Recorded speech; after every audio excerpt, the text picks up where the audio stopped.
Okay, policy experience report. Purpose of this report is to provide feedback on issues or on policies that are within the NRPM, the Number Resource Policy Manual. Policies that might not be working as we expected, or that there's been, things change, so policies don't always stay current and have relevance. That's part of today what I'm going to be covering. A couple of them, they're just not relevant any longer, so we want to point that out to the community and let you do whatever you need to do to fix that. Ultimately, like I said, it's up to the community to decide what we're going to do with them, propose changes, removal, new policies, or actually you can leave it as it is. Okay, so the policies we're going to review today are NRPM 4235, which is the ARIN approval of reassignments and reallocations, 4216, which is immediate need, and 422, initial allocation ISPs, wait list, and 854, initial block transfer. There's kind of a contradiction in those two that we wanted to point out. Okay, so 4235 is the approval of reassignments and reallocations. And right now, currently, all extra large ISPs making reassignments of a /18 or larger to a customer must first have these reassignments reviewed and approved by ARIN, by the Registration Services Department. We feel we do a lot of these. We spend a lot of time because it's in policy, so people are submitting them and asking us to approve them. However, it seems to be a little bit outdated because the ISPs, well, first of all, the sizes have changed, and these sizes are no longer germane to the process. But the other thing is people aren't giving out. Since we're not providing free space anymore, the fact that somebody has to come back into us for approval to give out a whole lot of space doesn't really make a lot of sense, because they're not going to give out a whole lot of space to people that aren't really needing it, was the thought. So we're really, saying whatever you want to do with that, but it seems to be an unneeded process these days, that if an extra large ISP or 3X large or one of those categories is going to give out a /18 to one of their customers, that there really isn't a need for it to be approved by somebody at ARIN. It's just, so with that information, it's up to you guys, the community, to think about that and feel if there's something that you want to do. There is a lot of work associated with it. We get a lot of them. And the small to large ISPs making customer reassignments of a /19 or larger must first seek ARIN approval. And again, it's the fact that those aren't really categories anymore. There's a whole lot of additional categories. So we try to apply the policy in the spirit of the policy as it's written, but it doesn't actually translate to the actual sizes that we have today. So with IPv4 depletion, there's no incentive to give customers more than they need. Not all the current size categories are covered, and there's the ticket workload is, there was over 1,000 of these in 2016, and this was the other thing, approximately 70% of those are self-SWIPs.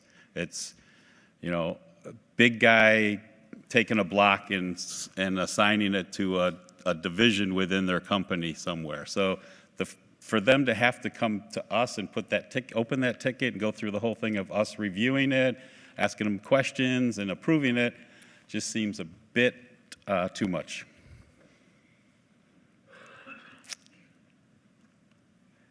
So, questions for the community: is this policy still required? And if so, what changes should be made to them? Go ahead, John. Do you need? Okay. Now, the next policy is 4216, immediate need. That that reads, if an ISP has an immediate need for address space and can provide justification to show that the address space will be utilized within 30 days of the request, ARIN may issue a block of address space not larger than a /16 nor smaller than ARIN's customary minimum allocation to that organization. These cases are exceptional, meaning there's not a whole lot of people that come in for that, even when we had space to give out for immediate need. So you see where I'm going here? Okay.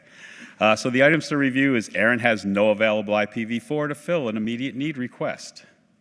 NRPM 422 and 854 now auto-qualifies requesters for an initial allocation, and the policy now allows organizations to request up to a 24-month supply. So the questions, is this policy still required, and if so, to cover what circumstances?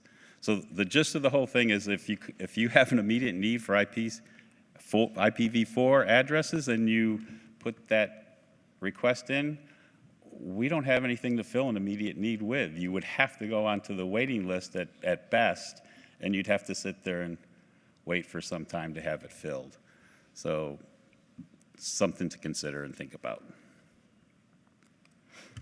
And finally, 422, initial allocations to ISP. This is the one that has a contradiction in it. 422 says all ISP organizations without direct assignments or allocations from ARIN qualify for an initial allocation of up to a /21, subject to ARIN's minimum allocation size. When you go to 854, transfers, it says organizations without direct assignments or allocations from ARIN qualify for a transfer of an initial IPv4 block of ARIN's minimum transfer size, which is a /24. So in one section, it's a /21, and in the other section, it's a /24. What happens is people will come in and to request under Section 4, they'll come in to request IPv4, they'll get approved for a /21. Then if they go to do a transfer to fill that /21, it's not really what they're approved for under the transfer section, because they can only get a minimum transfer size of, they can only get a /24. So there's a contradiction there that, the items to consider is the default via the waiting list and only a 24 via transfer, and that both policies allow the ISPs to request a 24-month supply with justification. Is this a feature or is it a bug? It's up to you guys to decide. Should the 854 default initial allocation size via transfer be a /21 for ISPs?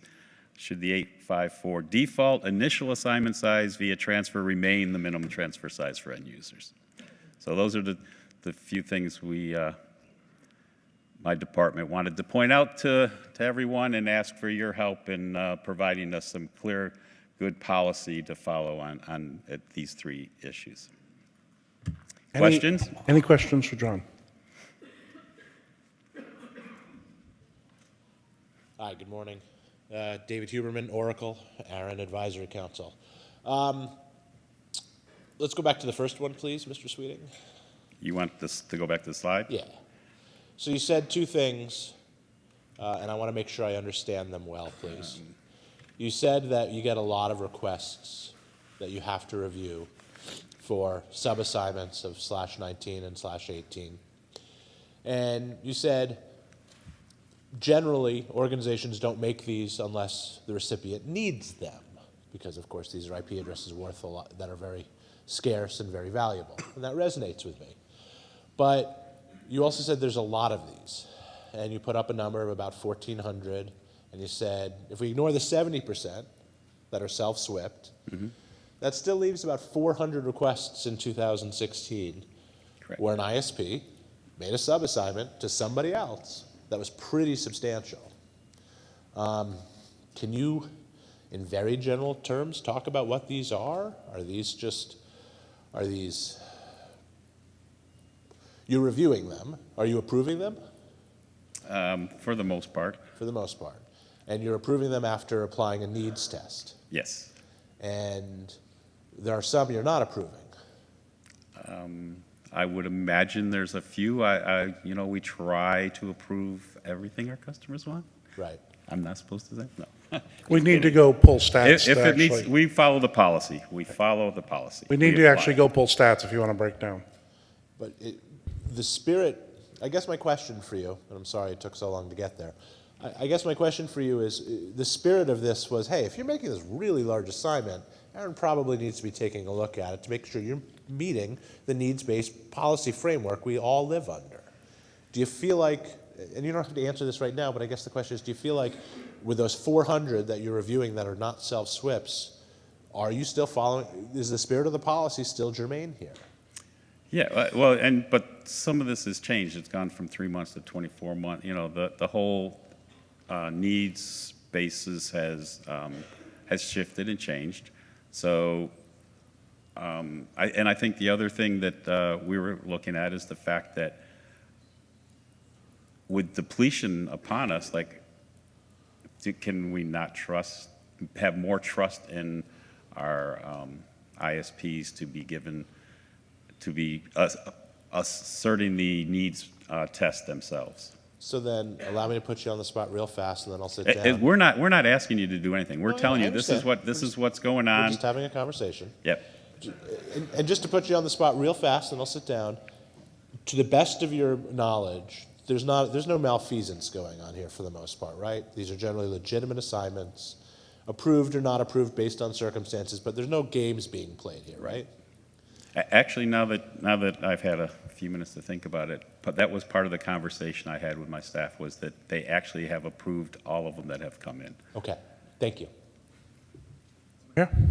Kevin Bloomberg, The Wire. How would this affect the transfers after the, and where I'm going with this is, if you're not doing needs assessment, are you then rubber stamping when somebody says, and they say, I need space for the transfer market, I need to go out and get space, and look, I've used all of these 18s, they've been swept over to my customers, but at this point we're not doing needs assessment on them because you're just, if this policy were to change as an example, does that mean that we're just assuming that that space is approved, has been used, etc.? I know it sounds a little complicated, and I don't know where this comes in, but if you're not checking on that space, maybe they could just do it with all 24s, and then whatever the case may be. What's the purpose of this? That's what I don't understand today. One thing, remember that one of the things is that the size, the sizes that are in the NERPM aren't. There's no size categories. No, I understand. What I'm saying is, what is the purpose of this today? I understood it in free pool, but I don't understand what the complexity is post free pool with verifying this. Is that data ever going to be used by ARIN in any other place? When there was a free pool, you wanted to know that the space was being used properly, but post free pool, I see. why would you ever need to look at this data? I'm gonna let John answer The that. question's actually turned around. Right. To the community, post-free pool, do you want to have this data and what would you need it for? That's kind of what we're asking. We're bringing this to you to say, we're doing this, we presume you've got a reason why we're still doing it. I understand. What I'm asking, John, is post free pool, is this data used by ARIN in any way other than you collecting it and stamping it, but is it used by ARIN in anything else? I guess it would be used for approving Right. transfers. If someone were to- somebody's need Right, recipient. if someone could use this as an example of their utilization. So there are circumstances where it could be used, but it's not inevitably required. Thank you. And you're collecting it for everyone. Thank you. And with all the other, some of the other conditions that have been relaxed, such as going to the 24-month need and everything, it's not that pertinent any longer. Far right microphone? Lee Howard, Retevia. It seems to me that in this case, if I worked for a large ISP, I might, and you mentioned that 70% of these assignments are self-SWIPs. I might be inclined to do large allocations to individual departments that were not necessarily efficient allocations if I were trying to show justification for acquiring more addresses, especially while I thought prices were cheap, if I thought prices were cheap. So I can see a reason why we should still keep doing this. Yeah, to that, Lee, if it's on the self-SWIPs and you're putting in for a large approval for recipient transfer, we're going to look at everything you have as a company. So even what you have SWIPed yourself, you're going to have to, at that time, show the justification. So that's another reason is on the self-SWIPs, like, should we approve them once, and then we have to go back and ask for all that again? I see. Because you're going to look at it again. You may use, as you just said, you may We're use that absolutely information. going to ask you for everything that's SWIPed to you. You may use the information from the original approval, but you're going to ask for it again when you approve the transfer request. I can say, okay, thanks. Center front? Andrew Dole, CrowdStrike, ARIN AC. So two things here that came out of this in my head. One is it's clear that the AC needs to go and revisit the Section 4 in the post-depletion world and do some cleanup and things like that. And the second point was with regard to your last point about the transfer size being smaller than the initial ISP size. My intent in writing the transfer policy change that we did last year was that if an ISP, a new ISP came in and could qualify for a /21 under Section 4, then they should be permitted to transfer a /21. That was the intent of the policy. If that's not clear, then we can make some clarity, but that's how I intended it to be used. Okay. Yeah, and the only well, not the only, but the one problem with that is that we've actually been told transfers have to be, everything for transfers is under Section 8. So we can't go to Section 4 to say, oh, you qualify for a 21 under Section 4, so we can give you a 20, we can approve a 21 under the Section 8 transfer. So presumably, if an organization could qualify for a 21 under Section 4, then they could use the same justification that they did to also qualify for a /21 under the Section 8 transfer stuff. If the language isn't there to support that, then I guess we need to add some more language. An ISP automatically qualifies for a 21 under Section 4. Correct. Right. Yeah. They don't under Section They don't automatically qualify for a 21 under Section 4 or Section 8, but they could use their justification to qualify. Right. And we actually we're following that. We're saying the intent is that they can do that, but that's not what the policy. We're just I pointing out understand. that's not what the There's policy some clarity says. needed there, and that's okay. We Okay. didn't think of everything the first time. Yep. Right. That's Okay, what we're and here. final question from the middle mic. Jason Schiller, Google, ASOAC. In my previous life, I worked for an ISP, and one of the big concerns about 854, no, I'm sorry, not 854, 4216, no, that's immediate need, 4235. The reason why ISPs were seeking approval from ARIN was because an ISP, when they give the space to their customer, from the ISP's perspective, it's considered fully utilized. They can't give a piece of that space to another customer. And then when they've run out of blocks to give other future customers, they want to be able to go back and get more. And they didn't want to be in a situation where ARIN would come back and say, hey, you gave a huge chunk of your address space to this customer, and it turns out they don't really need it. So you need to go claw that back and get the utilization higher in that block before you can come back and get more space. So this was sort of a safety valve to prevent that scenario from happening. One could argue that maybe it may or may not be relevant to swipping space to yourself. Some may argue that it's relatively easy to renumber if you're holding the address space and you're using it. Some would argue maybe that's not so easy. But certainly it was in the case where the customer is another entity that you don't have control over, where it would be difficult to get that space back in order to bring the utilization up. So, I mean, that's historically why it was there. We're still looking at utilization for transfer approvals. You have to, your total address space has to be 50% utilized or better in order to get a transfer going forward. So I think it's probably still important. The question I have is there a drop-off somewhere in terms of size? If we pushed the boundary up, say, 1 bit or 2 bits, does that change the number of requests drastically? So when you go and pull stats and look at that, the other thing I'd like to see is a breakdown by size, how many of these you process. You're asking for a histogram of the distribution. Look at, okay. Yep, thank you. Acknowledged. Okay, and thank you very much, John. Thank you for giving this view into policy. And we'll now, I think we have the number status report next? Or? I think so.